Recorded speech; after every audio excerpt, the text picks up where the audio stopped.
बच्चों, कक्षा 10 से आज हम बहुत ही सुंदर कहानी लेकर आए हैं जिसका नाम है गिरगिट। गिरगिट एक तरह का जानवर होता है जो कि समय और परिस्थिति के अनुसार अपना रंग रूप बदलता है। ऐसा वो अपने बचाव के लिए करता है, परंतु मनुष्य भी कभी कभी ऐसा व्यवहार करता है। जो व्यक्ति मौकापरस्त होते हैं, परिस्थिति का फायदा उठाना चाहते हैं, वे भी अपने लालच या लोभ के लिए, अपने फायदे के लिए गिरगिट जैसा व्यवहार करते हैं। ऐसी ही सुंदर कहानी लेकर आए हैं अंतोन चेखव जी। इसके लेखक हैं अंतोन चेखव जी, जिनका जन्म हुआ 1860 में और मृत्यु हुई 1904 में। जन्म स्थान रहा दक्षिणी रूस के तगनोर नगर में। ये रूस के बहुत ही जाने माने प्रसिद्ध लेखक रहे हैं। आइए इनके बारे में जानते हैं। सबसे पहले अंतोन चेखव जी का जीवन परिचय। प्रसिद्ध रूसी लेखक अंतोन चेखव का जन्म सन 1860 में दक्षिणी रूस के तगनोर नगर में हुआ था। उन्होंने बाल्यकाल का अर्थ है बचपन से ही, कहानियां लिखना शुरू कर दिया था। सन 1890 से 1900 तक का समय रूस के लिए बहुत ही कठिन समय था। इस कहानी में उस समय की परिस्थिति और उस समय के लोगों के व्यवहार के बारे में बताया गया है। ऐसे समय में भी अंतोन चेखव ने साहस का परिचय देते हुए, बहादुरी का परिचय देते हुए तत्कालीन अवसरवादी लोगों पर करारे व्यंग किए थे। तत्कालीन मैंने उस समय के परिस्थिति के अनुसार वर्तमान परिस्थिति में कुछ अवसरवादी लोग कौन होते हैं? जो मौकापरस्त होते हैं। यहाँ पर इसका अर्थ दिया गया है, अवसरवादी का अर्थ है मौकापरस्त। ऐसे लोगों पर व्यंग करते हुए उन्होंने यह कहानी लिखी है। सन 1904 में इस महान लेखक का देहांत हो गया। इनकी और भी बहुत सारी रचनाएं, नाटक बहुत प्रसिद्ध हुए हैं। आइए इनकी रचनाओं के बारे में जानते हैं। अंतोन चेखव केवल रूस के ही नहीं अपितु पूरे विश्व के प्रिय लेखक माने जाते हैं। पूरे विश्व में, पूरी दुनिया में ये मशहूर है क्योंकि इनके द्वारा लिखी गई कहानियां, लेख, नाटक लोगों द्वारा बहुत पसंद किए गए। आइए इनकी कुछ प्रमुख कहानियां जानते हैं। पहला गिरगिट, जिसके बारे में आज हम पढ़ेंगे। कुछ अन्य और भी हैं, कलर की मौत, फाल्का, तितली, एक कलाकार की कहानी, घोंघा, इयोनिस, रोमांस तथा दुल्हन आदि।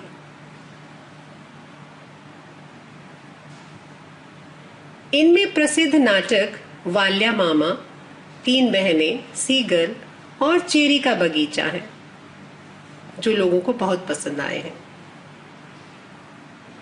आइए पाठ प्रवेश के बारे में जानते हैं।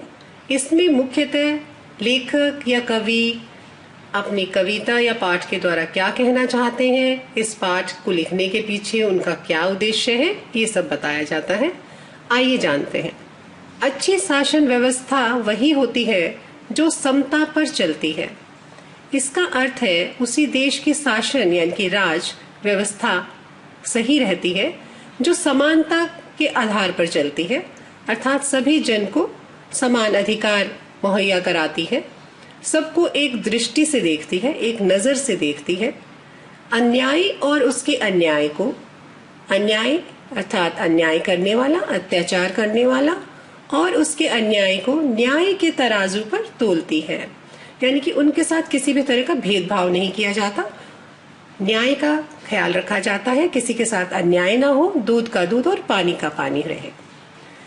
ऐसी शासन व्यवस्था जन जन में कानून के प्रति आदर और समर्पण का भाव जगाती है। ऐसी ही शासन व्यवस्था के प्रति वहां के लोगों का उसके प्रति आदर, सम्मान और समर्पण का भाव जगाती है। उसके प्रति सम्मान रहता है लोगों में। निर्भयता की भावना भी पैदा करती है, अर्थात वहां के लोग निर्भय होकर अपना जीवन व्यतीत करते हैं क्योंकि उन्हें किसी बात का डर नहीं रहता कि उनके साथ कभी अन्याय भी हो सकता है, क्योंकि यह न्याय प्रणाली ही इतनी समृद्ध होती है। ऐसी शासन व्यवस्था कायम तभी हो सकती है, जैसा कि हम अभी बात कर रहे हैं कि किस तरह की शासन व्यवस्था होनी चाहिए, उसके लिए जब शासन के बागडोर संभालने वाले पक्षपात अर्थात भेदभाव किए बिना अपने अधिकारों और कर्तव्यों का पालन करते हैं। इसका सही मायने में अर्थ है कि वही शासन व्यवस्था कायम हो सकती है या ज्यादा दिन तक चल सकती है जिस शासन की बागडोर संभालने वाले लोग किसी भी तरह का पक्षपात ना करें, किसी के साथ भेदभाव ना करें, उनकी न्याय प्रणाली में दम हो और वे अपने अधिकारों और कर्तव्यों के प्रति सचेत रहें, उनका अच्छे से पालन करें। जब वे इस कसौटी पर अर्थात परख पर खरे नहीं उतरते, तब देश में अराजकता का साम्राज्य स्थापित होते देर नहीं लगती। अगर ऐसा नहीं होता है तो उस देश में भ्रष्टाचार, भेदभाव, जात पात में लड़ाई, इस तरह की परिस्थिति उत्पन्न हो जाती है। 1884 में लिखी गई प्रस्तुत कहानी अर्थात गिरगिट कहानी रूस के महान लेखक ने एक ऐसे ही अवसर का वर्णन करते हुए लिखी है जब जारशाही शासन चापलूसों, भाई भतीजावाद के अधिकारियों के भरोसे चल रहा था। उस समय रूस में कुछ इस तरह का ही शासन था, भ्रष्टाचार का बोलबाला था, चापलूस लोग अपना मतलब सिद्ध कर रहे थे, भाई भतीजावाद की भावना से भरे हुए थे। कुछ ऐसा ही समय था। नतीजा यह था कि वे कानून के या आम आदमी के पक्ष में ऐसी फरियाद का कोई भी न्यायोचित का अर्थ है न्याय के अनुसार, फैसला नहीं कर पाते थे। ये हालात हो गए थे कि लोगों को न्याय नहीं मिल रहा था। आम आदमी अपनी फरियाद लेकर जाता तो उसे किसी भी तरह का उपाय नहीं सूझता, उसके साथ कहीं ना कहीं धोखा होता, बेईमानी होती, जिसमें दोषी कोई मनुष्य नहीं बल्कि वहशी कुत्ता ही क्यों ना हो। यहाँ तक कि मनुष्य को तो अलग बात है, वो जंगली कुत्ते को भी नहीं छोड़ते थे, यानी कि जानवर को भी नहीं छोड़ते थे। संभवतः ऐसे शासन व्यवस्था के लिए ही संत कवि तुलसीदास ने कभी कहा होगा, समर्थ को नहीं दोष गुसाएं। इस पंक्ति का अर्थ है कि जो व्यक्ति समर्थ है, ताकतवर है, शक्तिशाली है, उसको कोई दोष नहीं देता, सभी उससे डरते हैं। ये छुरियां तलवार तो गरीब आदमी पर ही चलती हैं, उसी को ही दोषी ठहराया जाता है। ऐसा अक्सर देखने में आता है। आज जो कहानी हम पढ़ने जा रहे हैं गिरगिट, इस कहानी के कुछ मुख्य पात्र हैं। आइए सबसे पहले उनके बारे में जान लें। एक पुलिस इंस्पेक्टर है जिसका नाम ओचुमेलाव है, एक हवलदार है जिसका नाम येल्ड्रिन है और एक सुनार है जिसका नाम ख्योक्रिन है। एक जनरल झिंगालाव है जो कि बहुत ऊंचे पद पर है। जनरल का बावर्ची प्रोखोर, जो उनका बावर्ची है अर्थात खाना बनाने वाला है, उसका नाम प्रोखोर है। और एक है आवारा कुत्ता। कहानी इन सबके ही इर्द गिर्द घूमती है। आइए कहानी की शुरुआत करें। गिरगिट, जैसा कि हमने पहले भी जाना, गिरगिट एक तरह का जानवर होता है जो अपना रंग रूप बदलता है। और इस कहानी में हम वही दर्शा रहे हैं कि मनुष्य भी कभी कभी उसके जैसा बर्ताव करता है। आइए जानते हैं।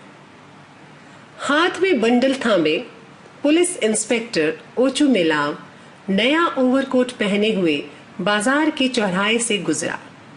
ये पहला दृश्य है। उसके पीछे अपने हाथों में जब्त की गई झरबेरियों की टोकरी उठाए लाल बालों वाला एक सिपाही चला आ रहा है, जिस सिपाही का नाम है येल्ड्रिन। कुछ ऐसा दृश्य है कि वो दोनों बाजार से चले आ रहे हैं और उनके पीछे पीछे येल्ड्रिन नामक सिपाही झरबेरियों के टोकरी अर्थात बेर की एक किस्म, जो छोटे छोटे लाल लाल बेर होते हैं, उनकी टोकरी को उसने किसी से जबरदस्ती जब्त किया है अर्थात हथिया लिया है। झरबेरियों में ने बेर की एक किस्म, उसको उठाए उसके पीछे पीछे चला आ रहा है। चारों ओर खामोशी थी, किसी तरह का शोर शराबा नहीं था, एकदम शांत। चौराहे पर किसी आदमी का निशान तक नहीं था, कोई भी दूर दूर तक दिखाई नहीं देता था। दुकानों के खुले दरवाजे भूखे जबड़ों की तरह भगवान की इस सृष्टि को उदास निगाहों से ताक रहे थे। ताक रहे थे मतलब देख रहे थे। बाजार तो लगा था, दुकानें भी खुली थी, पर ऐसा लग रहा था जैसे वो भूखे जबड़ों की तरह भगवान की इस सृष्टि को बहुत ही उदास, दुखी होकर देख रहे हैं। कोई भिखारी तक उनके आसपास नहीं दिख रहा था, क्योंकि सामने एक इंस्पेक्टर और एक सिपाही चला आ रहा था। सब लोग उनसे डर रहे थे। ऐसा नजारा उनकी वजह से ही था। सहसा मैंने अचानक ओचू मिलाव के कानों में एक आवाज गूंजी। एक जोर की आवाज सुनाई दी, तो तू काटेगा? तू शैतान कहीं का। ओ छोकरो, इसे मत जाने दो। इन दिनों काट खाना मना है। पकड़ लो इस कुत्ते को। एक आदमी कुछ चिल्लाता हुआ ऐसा कुछ कह रहा था। ये स्वर ओचू मिलाव के कानों में पड़े। हुआ क्या था, आइए जानते हैं। तब किसी कुत्ते के किकियाने की आवाज सुनाई दी। किकियाने का अर्थ है कष्ट में कुत्ते की करहाने की आवाज। ओचू मिलाव ने उस आवाज की दिशा में घूमकर घूरा, अर्थात देखा, और पाया कि एक व्यापारी पीचूगन के काठ गोदाम में से एक कुत्ता 3 टांगों के बल रेंगता चला आ रहा है। काठ गोदाम का अर्थ है लकड़ी का गोदाम। उधर से एक कुत्ता 3 टांगों पर, अर्थात एक टांग शायद किसी ने पकड़ी हुई थी, रेंगता हुआ चला आ रहा था। छींट की कलफ, कलफ का अर्थ है मांड लगाया गया कपड़ा। बिल्कुल साफ सुथरा कलफ लगाया हुआ कपड़ा, अच्छे से प्रेस किया हुआ, ऐसी कमीज और बिना बटन की वॉस्केट। वॉस्केट का अर्थ है एक तरह की जैकेट उसने पहनी हुई थी, तो पहने हुए एक कुत्ते के पीछे दौड़ रहा था। गिरते पड़ते उसने कुत्ते को पिछली टांग से पकड़ लिया था। फिर कुत्ते का किकियाना और एक चीख, मत जाने दो, दोबारा सुनाई दी। दुकानों में ऊँघते हुए चेहरे बाहर झांके। जब उसने ऐसा चिल्लाया कि मत जाने दो, तो दुकानों में जो लोग बैठे थे तो उन्होंने बाहर की ओर झांकते हुए देखा कि क्या हो रहा है, और देखते ही देखते जैसे जमीन फाड़कर निकल आई एक भीड़ काठ गोदाम को घेरकर खड़ी हो गई। सब लोग उस तरफ आए और ये जानने के लिए कि क्या हो रहा है, कौन चिल्ला रहा है, ऐसा क्या हो गया। हुजूर, यह तो जन शांति भंग हो जाने जैसा कुछ दिख रहा है, सिपाही ने कहा। ओचू मिलाव मुड़ा और भीड़ की तरफ चल दिया, जानने के लिए कि वास्तव में क्या हुआ है। उसने काठ गोदाम के पास बटन विहीन, अर्थात बिना बटन के, वास्केट धारण किए हुए, वास्केट का अर्थ हमने अभी अभी जाना, एक जैकेट होती है जिसे व्यक्ति ने पहना हुआ था, उस आदमी को देख जो अपना दायां हाथ उठाए वहां मौजूद था, उपस्थित था, तथा उपस्थित लोगों को अपनी लहूलुहान अंगुली दिखा रहा था। ऐसा लग रहा है जैसे कोई उसकी उंगली किसी कुत्ते ने काट ली है, और लहूलुहान उंगली को लोगों को दिखाता हुआ वह चिल्ला रहा था।